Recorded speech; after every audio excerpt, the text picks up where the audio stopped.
பொன்மனச்செம்மல் புரட்சி தலைவர் எம்ஜிஆர், ஆசிய கண்டத்தின் இரும்பு பெண்மணி இதய தெய்வம் புரட்சி தலைவி அம்மா ஆகியோரின் ஆசியுடன்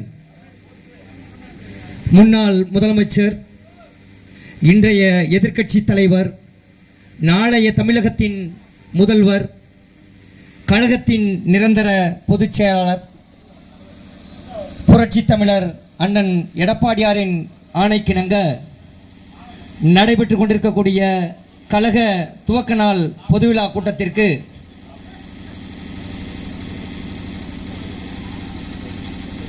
தலைமையேற்றிருக்கக்கூடிய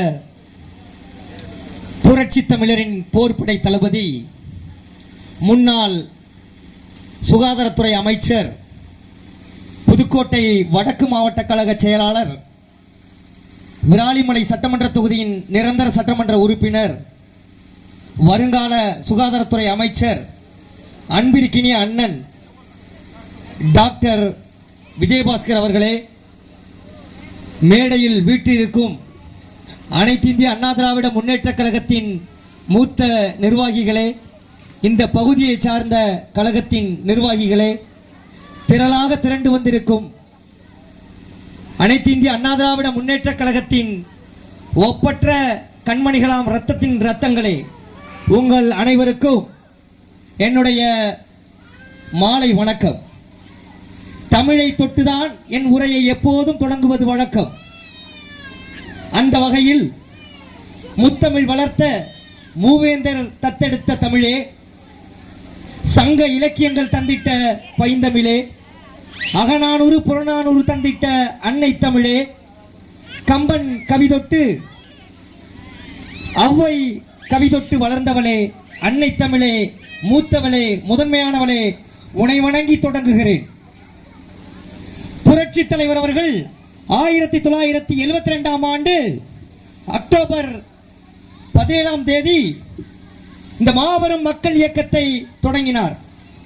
அவைத்தலைவர் அவர்கள் ஒரு வார்த்தையை குறிப்பிட்டார், கருணாநிதியால் புரட்சி தலைவர் தூக்கி எறியப்பட்டார் என்று. இல்லை, புரட்சி தலைவர் எம்ஜிஆர் தான் கருணாநிதியை தூக்கி எறிந்தார். புரட்சி தலைவர் எம்ஜிஆர் தான் திமுகவை தூக்கி எறிந்தார். அவரை யாரும் தூக்கி எறிவதற்கு இந்த உலகத்தில் இனி எவனுமே பிறக்க முடியாது. புரட்சி தலைவர் நமக்கு மனிதர் அல்ல, மகான். அதற்கு பிறகு வந்த புரட்சி தலைவி அம்மா அவர்கள் இந்த மாபெரும் மக்கள் இயக்கத்தை கட்டி காத்தார். இன்று புரட்சி தமிழர் எடப்பாடியார் அவர்கள் நம்மளை எல்லாம் வழி நடத்தி கொண்டிருக்கிறார், வழி நடத்துவார். புரட்சி தலைவர் எம்ஜிஆர் அவர்கள் சமூக நீதி காத்த தலைவர். இன்னைக்கு நான் பேச வரதுக்கு முன்னாடி எங்க அம்மாவுக்கு கிராமத்தில் ஃபோன் பண்ணி சொன்னேன், அம்மா கிராமத்தில் இருக்காங்க, இதே மாதிரி நான் புதுக்கோட்டைக்கு பக்கத்தில் பேச போறோமா அப்படின்னு. அம்மாவுக்கு ஒன்றும் தெரியாது. ஃபோன் பண்ணி 10 தடவை ஃபோன் பண்ணிட்டாங்க சாயந்தரம் வரைக்கும்.